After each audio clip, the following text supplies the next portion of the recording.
charade has done this dance with the privacy, and they know I don't want privacy, and pay attention to me, and you're not paying attention to me, even though I want privacy. They've fallen into this hypocritical trap of begging for one thing and then doing another. It's like a PR makeover made by insufferable white women that work off of vibes and color palettes. And it kind of makes me want to jump off a cliff. So Meghan Markle, to go on a podcast and say you want people to speak the truth when you yourself are a huge freaking liar and you're acting like you're this great entrepreneur. Stop it. How sweet are these flower sprinkles? We can't forget the flower sprinkles. Flower sprinkles. Flower sprinkles on everything. Flower sprinkles. You need more flower sprinkles. We are literally putting flower sprinkles on every fucking thing. I'm at a loss for words. She gives me the vibes of Jada. You know, she's a Jada camp. If the attention has to be always around Jada, always around Meghan. May I call him Harry? Yeah, I call him H. Yes, of course. Okay. That's his name. Mr. Sussex? Meghan Markle's Netflix show Inauthentic depicts Duchess as a cringy Stepford wife. And as you can see, the critiques are coming from everywhere, from all sides of the political aisle, from Telegraph to Fox News to Time Magazine. There's an old saying in entertainment, you know you've made it when people start making jokes about you. But there's also an unspoken twist to that saying. You know things have gone downhill when the jokes don't stop coming. And you're the punchline everyone loves to use. What started as a fairy tale escape from the British... I have this face she's making, I'm making at her like, this is so fake! Monarchy has slowly morphed into a running gag in the worlds of late-night television, stand-up comedy, talk radio, podcasts, and even social media memes. It's as if Hollywood is hosting an endless open mic night dedicated to... I think Meghan Markle was cunning, calculated, conniving, probably some other words that start with a C and have 4 letters, but now I think she's a bird brain fool. I don't know if she hit her head too many times on the headboard, but Meghan, are you... roasting these two, and every comedian on the planet is fighting for their turn at the mic. Let's rewind for a moment. When Meghan and Harry first stepped away from royal duties, Turns out Prince Harry and Meghan Markle will still get paid millions of dollars for doing absolutely nothing. And that's just by Netflix. Back in early 2020, it was a massive news story. The world was split. Some applauded their decision to break free from royal tradition and the intense scrutiny of the UK tabloids. Others thought it was a betrayal to the crown. Either way, it was serious business. You see, this is what happens when you bring the first black woman into the royal family. Yeah. She looked at Harry and she's like, you need to get a job. You need a job. The couple began popping up everywhere. Political speeches, charity events, red carpet moments, podcasts, and always with a new headline. At first, the coverage was sympathetic. Over time, though, the sheer volume of their public appearances and the... Why does Meghan Markle make her own pretzel bags? They don't know why. That's interesting. She takes it from one bag and puts it in another bag. Another bag. That confuses people. They don't know why. Okay. Perception that they were profiting off royal drama made them easy targets for satire. Jimmy Fallon might open with a friendly jab about Harry's memoir, Spare, saying something like, "It's a real page-turner," especially if you skip to the part where he argues with his brother over a dog bowl. Painfully stereotyping. American actress equals diva.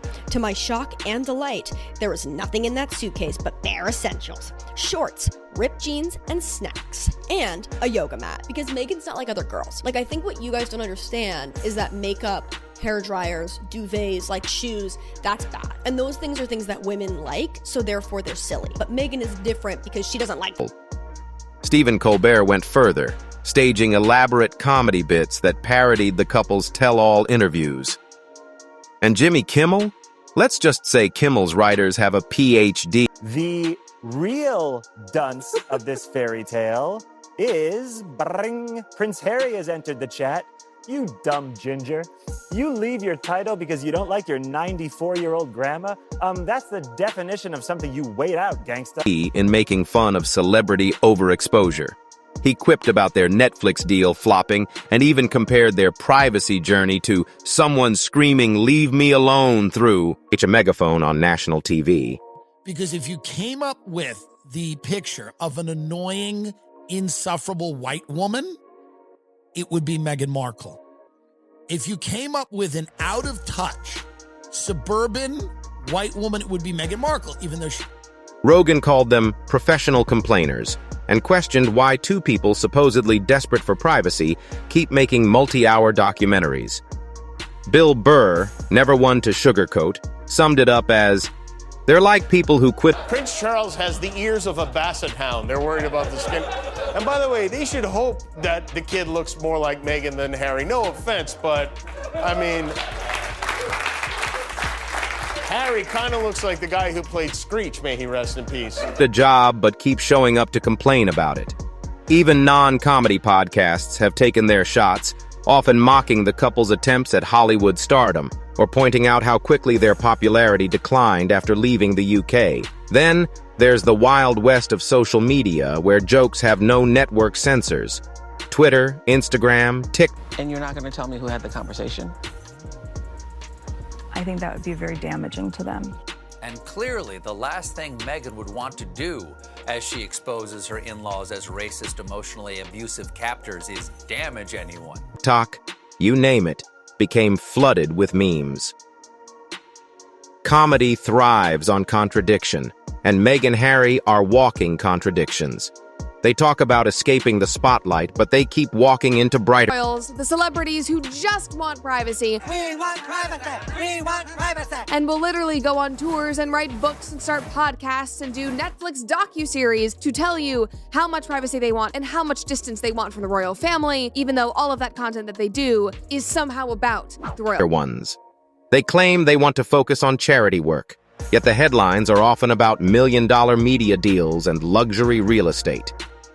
Even their projects have been a mixed bag. The Spotify deal ended abruptly.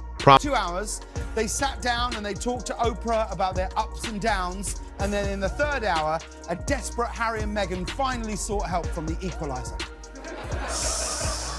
Prompting one executive to call them grifters, a soundbite that comedians loved. The Netflix documentary, while initially popular, gave more fuel to those who saw them as attention seekers. And Harry's memoir, Spare, let's just say if you mention frostbite around millions from Netflix for no one knows what. Put it with the rest of them. For these shows, the Sussexes had become a simple shorthand for getting paid for doing nothing. Babe, time to do our daily $250,000 sponsored Instagram post. Comedian, you're going to get a punchline about certain frozen royal parts. In the beginning, their story had the makings of a tragic modern romance.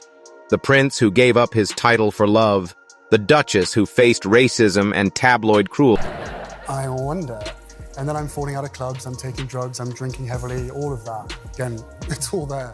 And that was a part smooth.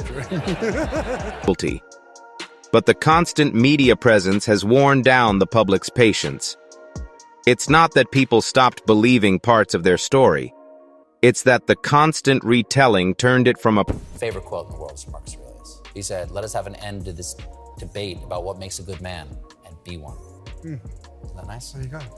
You can use that. Good knowledge. You can use that. Powerful narrative into a reality show that refuses to end.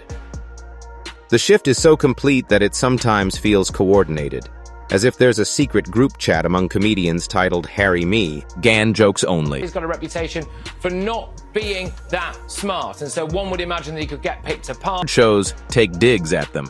Stand-up specials sneak in quick burns. Even scripted TV shows are slipping in references. One animated comedy portrayed them as loud neighbors who, whoa, narcissist who cannot get enough of herself while she simultaneously plays the victim. My castle's too small. Yeah. The queen is mean to me. They won't let me call myself Her Royal Highness anymore, but I'm going to put it all over my stationery and on the gifts that I give to my friends, while she never stops. To that saying, you know things have gone downhill when the jokes don't stop coming, and you're the punchline everyone loves to use.